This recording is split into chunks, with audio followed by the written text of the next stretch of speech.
নমস্কার বন্ধুরা, সোমা কিচেন ডায়েরিতে আপনাদের স্বাগত। আজকের রেসিপি হলো দই বোয়াল। আগে থেকে বোয়াল মাছ ধুয়ে নুন হলুদ আর সর্ষের তেল দিয়ে ম্যারিনেশন করা। তারপর লাগছে 1 চামচ হলুদ, 1 চামচ নুন, 1 চামচ কাশ্মীরি লঙ্কার গুঁড়ো, 1 চামচ চিনি, লাগছে টক দই, গোটা জিরে, 4টে কাঁচা লঙ্কা, রসুন কয়েকটা কোয়া, ধনে পাতা, আদার কুচি। আগে থেকে তেলটা আমি গরম করে নিয়েছি, মানে মাছ ভাজা তেল। মাছটা আমি ভেজে নিয়েছি আগে থেকে। এখন দিচ্ছি আমি কালো জিরে অল্প। আর এই মাছে কোনো পেঁয়াজের পেস্ট পড়বে না। একটা গোটা পেঁয়াজ আমি কুচিয়ে রেখেছিলাম, সেই কুচি পেঁয়াজটা আমি তেলে দিয়ে দিচ্ছি। এবার আমি আঁচটা জোরে করে দিলাম। পেঁয়াজটা ভাজা ভাজা করে নিলে বাকি মশলাটা আমি দেব। আমার পেঁয়াজ ভাজা হয়ে গেছে। আমার গোটা জিরে, রসুন, আদা আর কাঁচা লঙ্কার পেস্টটা এবার আমি আগে থেকে মিক্সিতে করে রেখেছিলাম, এবার আমি দিয়ে দেবো।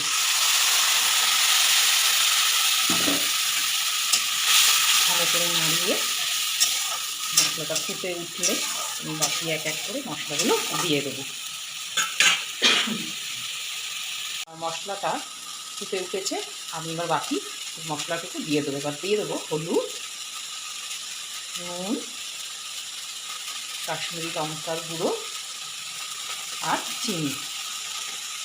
এবার আমি মশলাটা 15 মিনিট কষে নেব ভালো করে। তারপরে আমি টক দই দেবো।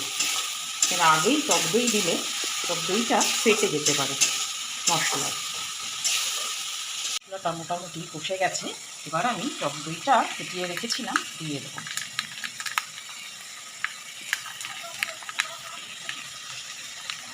ওর মধ্যে একটু বাটি ধোয়া জল দেবো। এবার আমি টক দইটা ভালো করে মিশিয়ে নেব। আঁচটা এবার জোরে দিয়ে দেবো।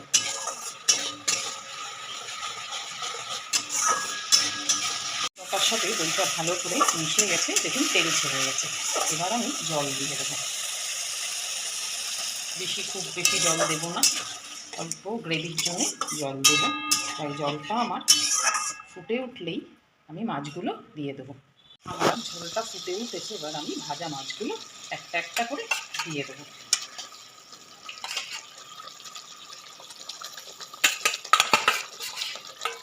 মাছগুলো সাজিয়ে সুন্দর করে দিয়ে দিলাম। এর উপরে একটা কাঁচা পাকা লঙ্কা আমি দিয়ে দেবো, আর দিয়ে দেবো কোচানো ধনে পাতাটা। আমার মাছটা 5 মিনিট ঢেকে রাখবো, তাহলেই আমার বোয়াল মাছ দই বল কমপ্লিট হয়ে যাবে। এবার আঁচটা সিম করে দেবো। হয়ে গেছে, ঢাকাটা খুলে নেব। আমার মাছটা কমপ্লিট হয়ে গেছে।